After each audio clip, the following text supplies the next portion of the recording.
दो कलाकार। ए रूनी उठ।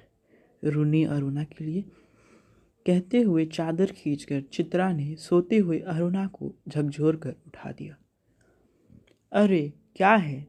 आंखें मलते हुए तनिक झंझलाहट भरे स्वर में अरुणा ने पूछा। चित्रा उसका हाथ पकड़कर खींचती हुई ले गई और अपने नए बनाए हुए चित्र के सामने ले जाकर खड़ी करके बोली, देख मेरा चित्र पूरा हो गया। ओह, तो इसे दिखाने के लिए तूने मेरी नींद खराब कर दी? अरे जरा इस चित्र को तो देख। न पाई गई पहला इनाम तो नाम बदल देना। चित्रा को चारों ओर घूमते हुए अरुणा बोली, इधर से देखो, यह तो बता दो।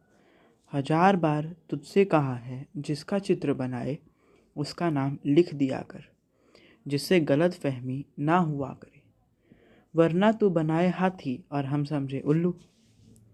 तस्वीर पर आंखें गड़ाते हुए बोली, किसी तरह नहीं समझ पा रही हूँ कि 84 लाख योनियों में से ये आखिर किस जीव का चित्र है। अरे यह क्या, इसमें तो सड़क, आदमी, ट्राम, बस, मोटर, मकान सब एक दूसरे पर चढ़ रहे हैं, मानो सबकी खिचड़ी पकाकर रख दी हो। क्या घनचक्कर बनाया है। यह कहकर अरुणा ने चित्र रख दिया। जरा सोचकर बता कि यह किसका प्रतीक है। तेरी बेवकूफ़ी का। आई है बड़ा प्रतीक वाली। अरे जनाब, यह चित्र आज की दुनिया में कन्फ्यूज़न का प्रतीक है, समझी।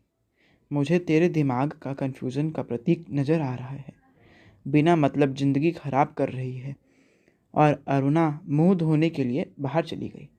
लौटी तो देखा 3-4 बच्चे उसके कमरे के दरवाजे पर खड़े उसकी प्रतीक्षा कर रहे हैं। आते ही बोली, आ गए बच्चों, चलो मैं अभी आई। क्या ये बंदर पाल रखे हैं तूने? फिर जरा हंसकर बोली, एक दिन तेरी पाठशाला का चित्र बनाना होगा। लोगों को दिखाया करेंगे कि हमारी एक मित्र साहिबा थी जो बस्ती के चौकीदारों, नौकरों और चपरासियों के बच्चों को पढ़ा पढ़ा कर ही अपने को भारी पंडिताइन और समाज सेविका समझती थी। 4 बजते ही कॉलेज से सारी लड़कियां लौट आई, पर अरुणा नहीं लौटी। चित्रा चाय के लिए उसकी प्रतीक्षा कर रही थी। पता नहीं कहाँ कहाँ भटक जाती है, बस इसके पीछे बैठे रहो। अरे क्यों बड़बड़ कर रही है? लो मैं आई। चल चाय बना, मिलकर ही पियेंगी। तेरे मनोज की चिट्ठी आई है।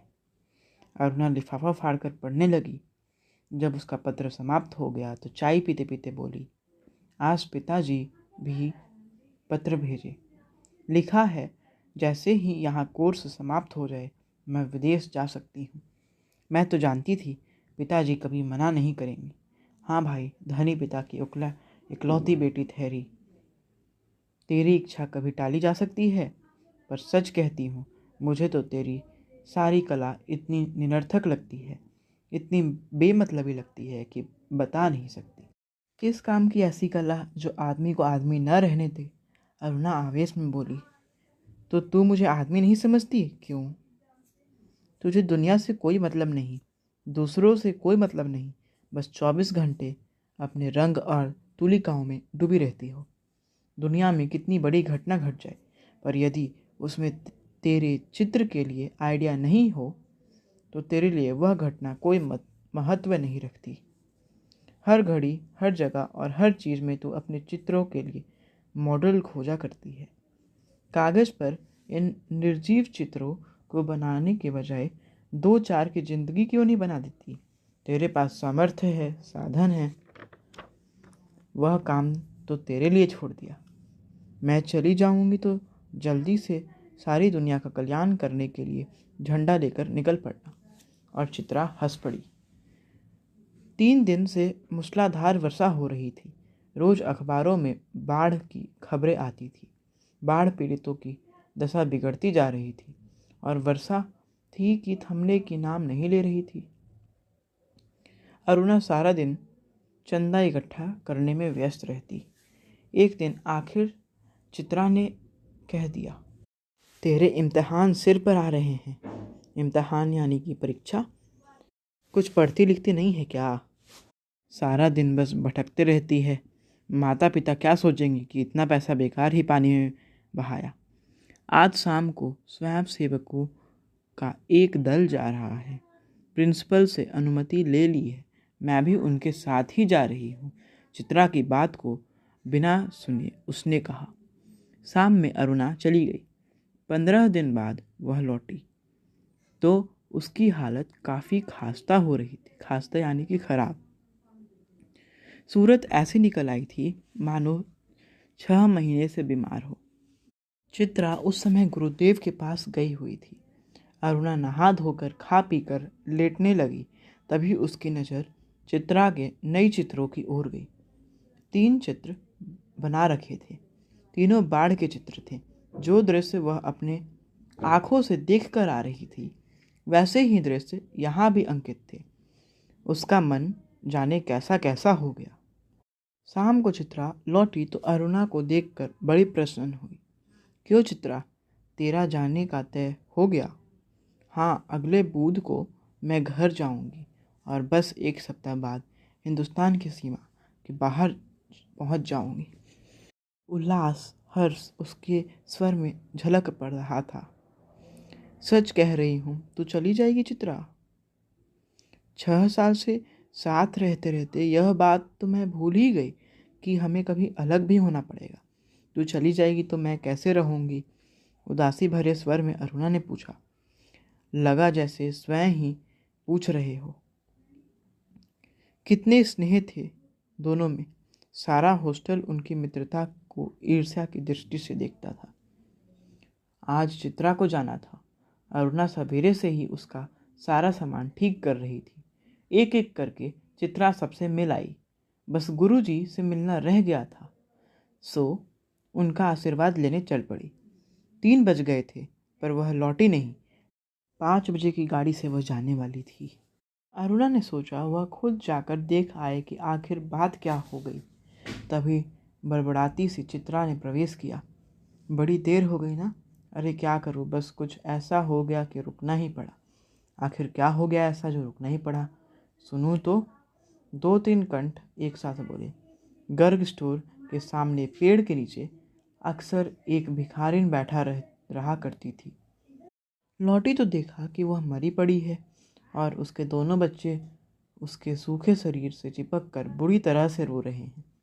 जाने क्या था उस सारे दृश्य में कि मैं अपने आप को रोक नहीं सकी। एक रफ सा स्केच बना ही डाला। बस इसी में देर हो गई। 4:30 बजे चित्रा हॉस्टल के फाटक पर आ गई, पर तब तक अरुणा का कहीं पता नहीं था। बहुत सारी लड़कियां उसे छोड़ने स्टेशन तक भी गई, पर चित्रा की आंखें बराबर अरुणा को ढूंढ रही थी। 5 भी बज गए। रेलगाड़ी चल पड़ी। अरुणा ना आई सो ना आई। विदेश जाकर चित्रा तन मन से अपने काम में जुट गई। उसकी लगन ने उसकी कला को निखार दिया। विदेश में उसके चित्रों की धूम मच गई। भिखारिन और 2 अनाथ बच्चों के उस चित्र की प्रशंसा में तो अखबारों के कॉलम भर गए। शोहरत के ऊंचे कगार पर बैठे चित्रा जैसे अपने पिछला सब कुछ भूल गई। पहले वर्ष तो अरुणा से पत्र व्यवहार बड़े नियमित रूप से चला, फिर कम होते होते एकदम बंद हो गया। पिछले 1 साल से तो उसे यह भी मालूम नहीं था कि वह कहाँ है। अनेक प्रतियोगिताओं में उसका अनाथ शीर्षक वाला चित्र प्रथम पुरस्कार पा चुका था। जाने क्या था उस चित्र में जो देखता चकित रह जाता। 3 साल बाद जब वह भारत लौटी तो बड़ा स्वागत हुआ उसका। अखबारों में उसकी कला पर, उसके जीवन पर अनेक लेख छपे। पिता अपनी इकलौती बिटिया की इस सफलता पर बहुत प्रसन्न थे। दिल्ली में उसके चित्रों की प्रदर्शनी का विराट आयोजन किया गया। उद्घाटन करने के लिए चित्रा को ही बुलाया गया। उस भीड़ भाड़ में अचानक उसकी भेंट अरुणा से हो गई। रुनी कहकर चित्रा भीड़ की उपस्थिति को भूलकर अरुणा के गले से लिपट गई। तुझे कब से चित्र देखने का शौक हो गया रुनी? चित्रों को नहीं, चित्रा को दिखने आई थी। तू तो एकदम भूल ही गई। अरे ये बच्चे किसके हैं? दो प्यारे से बच्चे अरुणा से सटे खड़े थे।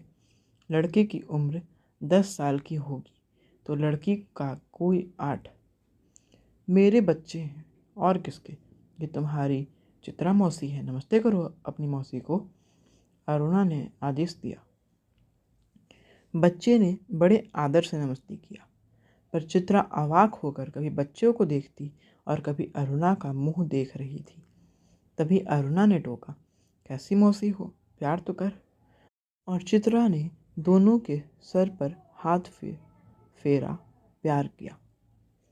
अरुणा ने कहा, तुम्हारी ये मौसी बहुत अच्छी तस्वीरें बनाती है। ये सारी तस्वीरें इन्हीं की बनाई हुई है। आप हमें सब तस्वीरें दिखाई मौसी, बच्चे ने फरमाइश की। चित्रा उन्हें तस्वीरें दिखाने लगी। घूमते घूमते वे उसी भिखारिन वाली तस्वीर के सामने आ पहुँचे। चित्रा ने कहा, यही वो तस्वीर है रूनी जिसने मुझे इतनी प्रसिद्धि दी। ये बच्चे रो क्यों रहे हैं मौसी? तस्वीर को ध्यान से देखकर बालिका ने पूछा। इनकी माँ मर गई है, दिखती नहीं, मरी पड़ी है। इतनी भी नहीं समझती? बालक ने मौका पाते ही अपने बड़प्पन और ज्ञान का छाप लगाए। ये सचमुच के बच्चे थे मौसी। बालिका का स्वर करुण से करुणतर होता जा रहा था। और सचमुच के बच्चों को देखकर ही तो बनाई थी यह तस्वीर। मौसी, हमें ऐसी तस्वीर नहीं, अच्छी अच्छी तस्वीरें दिखाओ। राजा रानी की, परियों की। उस तस्वीर को और अधिक देर तक देखना बच्चों के लिए असह्य हो उठा था। तभी अरुणा के पति आ पहुंचे। साधारण बातचीत के पश्चात अरुणा ने दोनों बच्चों को उनके हवाले कर दिया। आप जरा बच्चों को प्रदर्शनी दिखाइए, मैं चित्रा को लेकर घर चलती हूँ। बच्चे इच्छा न रखते हुए भी पिता के साथ विदा हुए। चित्रा को दोनों बच्चे बड़े ही प्यारे लगे। वो उन्हें देखती रही। जैसे ही वे आंखों से ओझल हुए, उसने पूछा, सच सच बता रूनी, ये प्यारे प्यारे बच्चे किसके हैं? कहा तो मेरे, अरुणा ने हंसते हुए कहा। अरे बता ना, मुझे ही बेवकूफ़ बनाने चली है। एक क्षण रुक कर अरुणा ने कहा, बता दूं? और फिर उस भिखारिन वाले चित्र के दोनों बच्चों पर उंगली रखकर बोली, ये ही वो दोनों बच्चे हैं। क्या? चित्रा की आंखें विस्मय से फैली रह गई। क्या सोच रही है चित्रा? कुछ नहीं, मैं सोच रही थी कि, पर शब्द शायद उसके विचारों में खो गए।